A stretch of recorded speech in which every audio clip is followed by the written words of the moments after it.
Ladies and gentlemen, are you ready for some cringe? Because I have seen something on the Twitter and I said, I cannot just keep this for myself. I am going to share it with you guys. Now, this is shared by someone who actually works at Cartoon Network. Do not contact this gentleman, goes without saying. But unfortunately, I'm not like it's your boy Zach. I'm not like Ethan Van Sciver. I do not know the lore and the background of this gentleman. I just noticed that he works at Cartoon Network and he decided to post cringe. It is I, Lionel, from Cartoon Network. You've shown me that Thundercats roar. It is a worthy successor, and anyone who says otherwise has a poop mouth with poop opinions. A grown man posted this. Alright, like someone that's over the age of 18. He probably has pubes on his testicles, and he posted this. Now, naturally, it was very well received. People in the comment sections are pointing out that it's sad and pathetic. Imagine how insecure these showrunners have to be to pull the self-validation via straw man stunt. It's sad when other people handle criticism better. Yeah, like almost everyone is unanimous in saying that this is just beyond cringe. And I didn't think an animator could ever top this level of self-validating cringe. So yeah, if you don't know, I actually made an episode of the Powerpuff Girls, which got censored. You have a writer which allegedly is a self-insert within the Powerpuff Girls. Blossom is in love with a guy that looks very similar to one of the writers for it. But anyway, right, so I have done the impossible. I have done something which I think is going to require hospitalization on my part. I have watched one episode of Thundercats Roar. And it's good that I did, because now I know how to punish my kid when he is misbehaving. Spanking in Romania is probably going to be made illegal, so disciplining your kid via spanking is not okay. But you can still force him to watch Thundercats Roar. So whenever your kid misbehaves, you force him to watch this shite, and I guarantee to you it's more effective than a spanking. Also, what I really love in this absolute cringe fest is like, this is how people used to draw. Like this is how they drew characters in the past, and it's still like not one of the best. And this is what Western animators draw now. Like, where are their organs? One has to wonder. Like, where are the organs of these characters? Like, just why? Why aren't people in the West doing good animations anymore? What is it with this garbage? I feel bad for picking on them. It's like picking on retarded people, but then I realize it's like, no, they're fictional, so it's fine. Right, so I did watch the first episode of Lionel, and I understand why it's shit. I understand. First of all, the animations and the graphics are utter trash. The humor is Californian garbage. And the essence of what made Thundercats is gone. The old Thundercats was all about selfless sacrifice, bravery, being charismatic, and I guess sticking out for your friends. It tried to send these positive message to the younger audience that was watching this. The new Thundercats, I can only describe it as mean-spirited.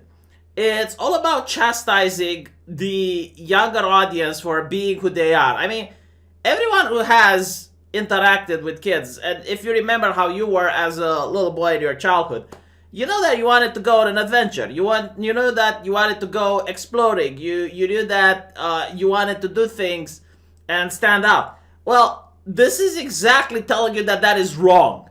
Like, that is the morality of the first episode.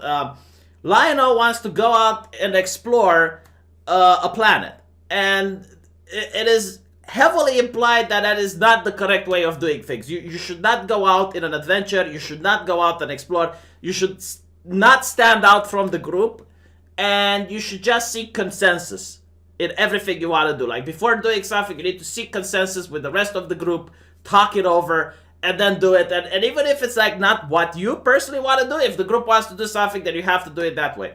And Lionel is now the butt end of all jokes. Like, he is the main character, but he is going to say something like, oh, I'm going to do this, Sword of Omen, and he does his adventurer voice, and then he fails. So, complete disregard for the characters, complete disregard for the source material. And I generally think that the reason when you go on and complain and they go like, oh, it's just a kid's cartoon, why are you complaining? Is because most of these people, they do not get emotionally involved. They do not care about these characters at all.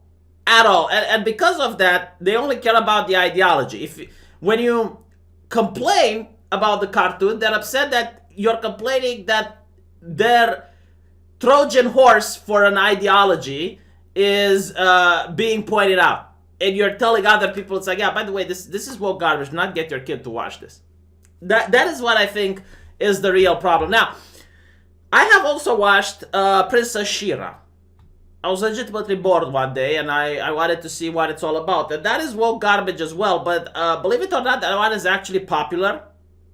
And I think the reason it's popular is because it's not mean-spirited towards the people that watch it. So it doesn't chastise girls for being girls. Now, there is a lot of wokeness in it, LGBT things, and like they have non-binary characters, but like all the writers on that show are women, and they make it a big deal out of it. Like they went out of their way in order to say that, yeah, we only have women that are going to make this show. And it has positive messages. It tells about the power of friendship. It tells why lying is not a good thing. It shows that sticking together and working as a team is better than doing it alone. Like it's got certain positive messages that if you were a kid watching it, you wouldn't feel that it kind of chastises you for wanting to be who you want to be. And I think that's the problem. Now, of course, half of the cast is lesbians. The other cast is implied to be lesbians. Some of them actually hate men.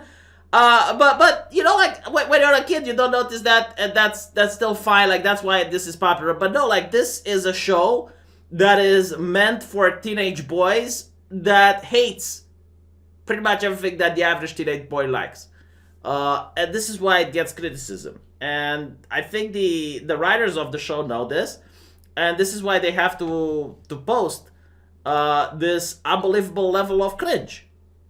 And in fact, like the writer, the one that is directing this project, legitimately stood out and said that he hated Thundercats. So I do not understand why these big corporations keep putting people that hate the show in charge of remaking the show. I wonder, like, how many toys are being sold? Like, when Lionel looked like this was like a cool toy to have on your desk.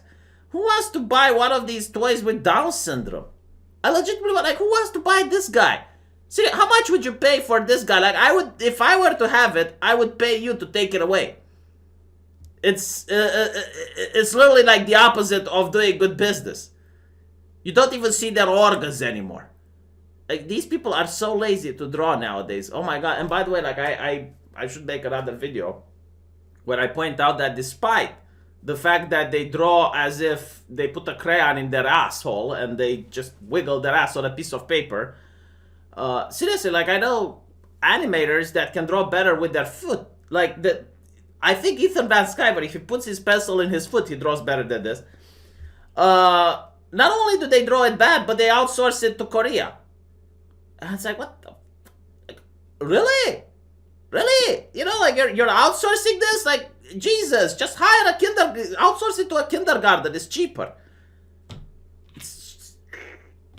But no, like, the reason they lower the standards to the point where this is how they draw is so that literally anyone can draw it. Like, with enough practice, you can draw like this. I don't care if you're a guy that has suffered an accident and doesn't have arms anymore, right? You can still draw like this with enough practice.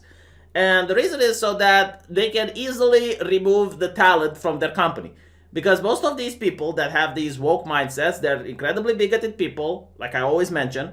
And the first thing they want to do when they're in a company is to exclude anyone that thinks differently than they do. which is why if you go on the Twitter and you look at people who work at Marvel or you look at people who work at Cartoon Network, they talk more about politics than CNN anchors. And the reason they do this is to show it's like, please don't fire me. Please don't fire me. I'm one of you guys. I'm one of you guys. Do not fire me. Do not dare to fire me. Please no.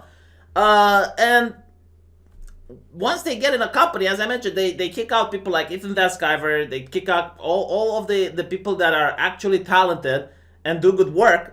So, then they can hire based on ideology. And if you hire based on ideology, you're not going to get talent. And what you are going to get is people who are capable of drawing like this, but, they're really good at, I guess, pushing some politics into a cartoon, because now the politics is the main event. And if they can have some story and funny jokes, then that's fine. And this is why no one watches it. So, I don't know. We'll see if it gets a sequel, a season 2 or whatever. Maybe it is in season 2. Maybe I don't know. I'm not following anymore. Like another episode of that, and I'm going to buy a Gillette razor, despite the fact that I promised to boycott them. Let me know what you think, and I'll see you guys in the comment section.